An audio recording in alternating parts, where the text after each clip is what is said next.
श्री स्वामी विवेकानंद आदर्श ठरले. श्री स्वामी विवेकानंद हे त्यांच्या लहानपणापासूनच अत्यंत हुशार होते. म्हणतात ना, बाळाचे पावले पाण्यातच दिसतात, या रीतीने ते खूप अभ्यासाचे होते. त्यांना फक्त अभ्यासच नाही तर त्यांना खेळही आवडायचा. त्यामुळे आज जगाच्या कानाकोपऱ्यात श्री स्वामी विवेकानंदांना ओळखले जाते, त्यांचे नाव घेतले जाते. जेव्हा ते विदेशात गेले होते तिथे त्यांना एक व्यक्ती भेटला. तो व्यक्ती त्यांना म्हणाला, हाऊ आर यू? तर श्री स्वामी विवेकानंद म्हणाले, मैं ठीक हूँ. तो व्यक्ती नंतर श्री स्वामी विवेकानंदांना म्हणाला, आप कैसे हो? तर श्री स्वामी विवेकानंद म्हणाले, I am fine, thank you.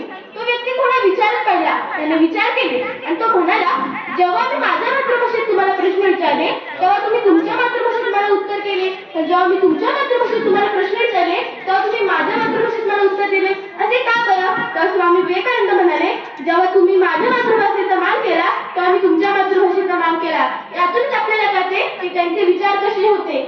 खरंच श्री स्वामी विवेकानंदांचे विचार असतील तर तुम्ही नक्कीच तुमचं ध्येय प्राप्त करू शकता, तर तुम्ही नक्कीच तुमचं ध्येय प्राप्त करू शकता. श्री स्वामी विवेकानंद म्हणायचे, जर तुम्ही मला पसंत करत असाल तर मी तुमच्या मनात आहे. जर तुम्ही मला पसंत करत असाल तर मी तुमच्या मनात आहे. मात्र जर तुम्ही माझा द्वेष करत असाल तर मी तुमच्या हृदयात आहे, तर मी तुमच्या हृदयात आहे. खरंच जाता जाता एवढेच म्हणेन, ध्येय कितीही मोठा असू ते ध्येय प्राप्त करण्याची आपल्या मनात आशा निर्माण असली पाहिजे. ध्येय कितीही मोठा असू ते ध्येय प्राप्त करण्याची आपल्या मनात आशा असली पाहिजे. मार्ग कितीही छोटा असू त्या मार्गापर्यंत जायची आपल्या मनात भावना असली पाहिजे. आपल्या मनात भावना असली पाहिजे.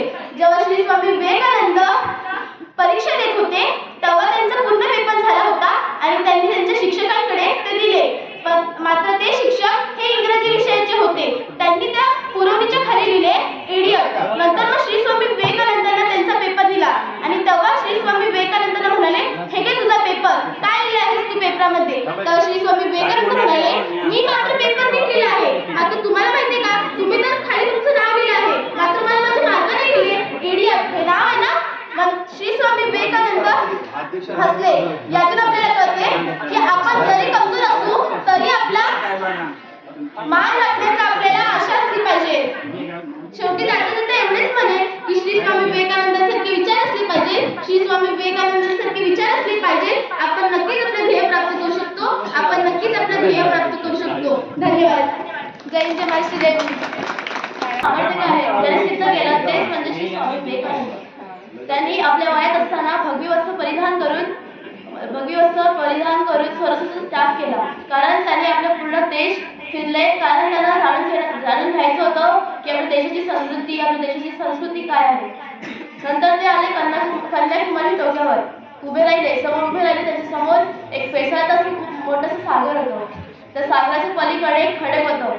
त्यांच्या मनात विचार आला की या फेसाळत्या सागराच्या जर मी त्या पलीकडे खडकावर जाऊन बसलो तर त्याने स्वतःच्या सामर्थ्याच्या भावबलावर उडी मारली, पोचत गेले आणि ते पोचलेल्या खडकावर चिंतन मनन आराधना केली आपल्या महाराष्ट्र देशाची. त्यानंतर ते जेव्हा कन्याकुमारीतून जेव्हा